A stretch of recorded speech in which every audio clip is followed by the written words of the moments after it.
Assalamualaikum warahmatullahi wabarakatuh. Innal hamdalillah nahmaduhu wa nasta'inuhu wa nastaghfiruh wa na'udzu billahi min syururi anfusina wa min sayyiati a'malina. Man yahdihillahu fala mudhillalah wa man yudlil fala hadiyalah. Asyhadu an la ilaha illallah wahdahu la syarikalah wa asyhadu anna Muhammadan abduhu wa rasuluh. Allahumma inni as'aluka ilman nafi'a wa rizqan tayyiba wa amalan mutaqabbala wa a'udzu bika min ilmin la yanfa' wa qalbi la yakhsha wa du'a'in la yusma' wa amalin la yurfa'. Allahumma la sahla illa ma ja'altahu sahla wa anta taj'alul hazna idza syi'ta sahla. Alhamdulillahilladzi bi ni'matihi tatimmus shalihat. Yang mana segala puja dan puji yang memang seharusnya kita ucapkan atas rahmat Allah Subhanahu wa taala, karena dengan salah satu rahmatnya pada hari ini kita masih memiliki kesempatan emas untuk menambah ketaatan kita dalam beramal soleh sebagai tambahan timbangan amal baik kita di akhirat kelak, yang mana alhamdulillah bertepatan dengan bulan suci Ramadan yang kita tunggu-tunggu. Salawat dan salam tidak lupa pula kita curahkan kepada Rasulullah sallallahu alaihi wasallam beserta para keluarga beliau, sahabat-sahabat beliau, dan orang-orang yang tetap istiqomah menegakkan risalahnya yang hingga akhir zaman. Pada kesempatan ini, ana mengajak diri ana pribadi dan kita semua untuk selalu bersyukur kepada Allah Subhanahu wa taala. Mari kita sama-sama membuka fikiran kita, hadirkan hati kita, dan renungi baik-baik tentang apa yang telah yang akan disampaikan pada hari ini. Semoga setelah majelis ini kita tetap bisa menjadikan Al-Quran sebagai pedoman hidup kita. Ummahat wa akhwati fillah rahimakumullahu ta'ala. Rahasia kebahagiaan itu ada bersama Al-Quran. Kita tahu Al-Quranul Karim itu adalah kitab suci yang mulia, yang Allah Subhanahu wa ta'ala turunkan sebagai petunjuk, rahmat, serta kabar gembira dan berbagai macam kemuliaan dan keutamaan yang ada di dalamnya. Allah Subhanahu wa taala berfirman dalam surat At-Taha ayat 20, A'udzu billahi minasyaitonir rajim.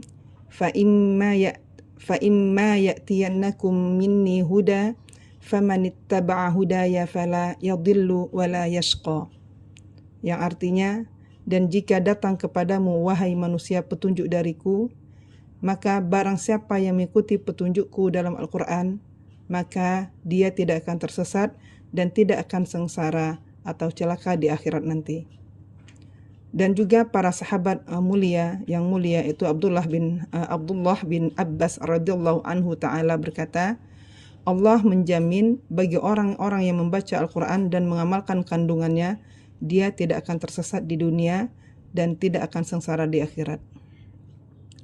Tapi apa yang kita lihat kenyataannya kaum muslimin saat ini, banyak di antara kita yang membaca Al-Quran hanya rajin membolak-balikkan lembarannya.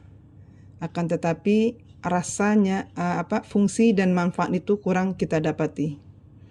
Padahal Al-Quran itu adalah sebab yang membuat hati kita bisa menjadi tenang dan mendamaikan jiwa kita.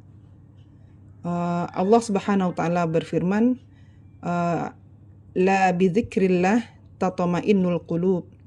Ketahuilah dengan mengingat Allah hati manusia akan tenang. Banyak orang membaca Al-Quran tapi hatinya selalu dengan diliputi keresahan, bahkan stres menghadapi jiwanya. Bagaimana Al-Quran pada diri orang ini tidak terlihat nyatanya, padahal dia rajin membaca Al-Quran. Inilah salah satu kenyataan yang harus kita renungkan, sebabnya kita pelajari apa yang menjadi permasalahan dalam hal ini. dengan merujuk kepada petunjuk Allah dan keterangan para ulama ahlus sunnah. Kita tahu Al-Quran diturunkan bukan cuma sekedar dibaca huruf-hurufnya atau dibolak-balik lembaran-lembarannya, bukan juga hanya sekedar dikejar untuk bisa ditamatkan, apalagi di bulan suci Ramadan yang mana kita berlomba-lomba bisa mengkhatamkan Al-Quran berulang-ulang kali. Kalau target kita hanya sekedar menghabiskan, sebagian orang bisa satu malam menghabiskannya, sekedar dibaca saja. Jadi ini kita ambil dari perkataannya sahabat Rasulullah Sallallahu Alaihi Wasallam, itu Ibnu Mas'ud radhiyallahu an, melarang hal ini dalam sebuah ucapan beliau, yaitu jangan yang menjadi perhatian salah seorang di antara kamu sekedar hanya menghabiskan surat.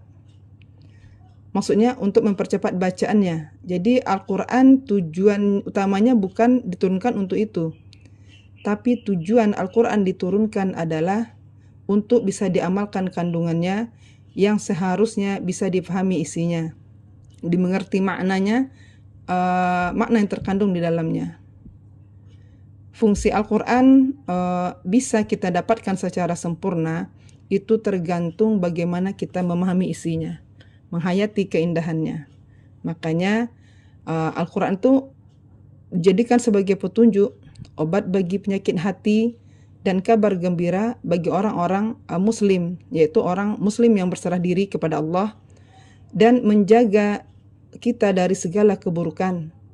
Dan juga di dalam Al-Quran kita menemukan banyak sekali motivasi untuk kebaikan, hidayah kepada jalan yang lurus, dan lain sebagainya. Tetapi kalau kita tidak memahami isinya, tidak mengerti kandungannya, apakah kita dapat mendapatkan fungsi tersebut dengan sempurna? Maka itu adalah sesuatu yang mustahil.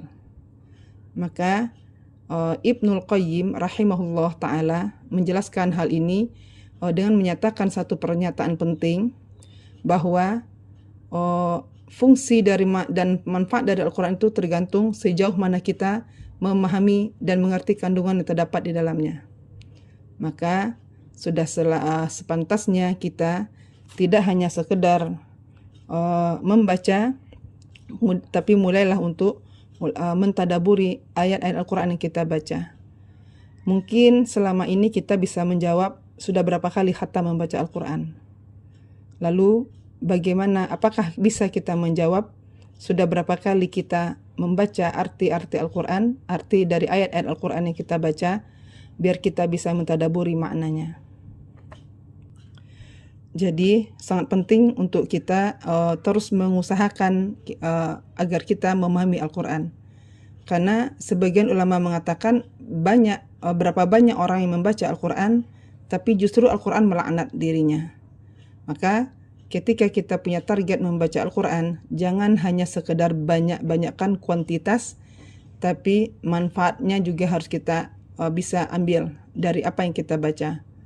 Para ulama salaf terdahulu tidak menjadikan ukuran kebaikan dengan cepatnya dihafal Al-Quran, tapi ukuran kebaikan menurut mereka adalah sedikit dibaca namun bisa difahami artinya dan direnungi maknanya, kemudian bisa diamalkan dalam kehidupan sehari-hari. Oleh karena itu, bismillah, ayolah kita sama-sama untuk segera memperbaiki niat kita dalam membaca Al-Quran. Karena cara belajar yang benar, cara yang belajar memahami Al-Quran yang benar, itu akan berdampak baik untuk hati kita dan kehidupan kita sehari-hari. Semoga Allah Ta'ala senantiasa menjadikan Al-Quran sebagai imam kita yang membimbing kita untuk menempuh jalan yang lurus sampai akhir hayat kita. Sekian dari ana, mohon maaf kalau ada salah-salah kata. Subhanakallahumma bihamdik, asyhadu an la ilaha illa ant, astaghfiruka wa atubu ilaih. Assalamualaikum warahmatullahi wabarakatuh.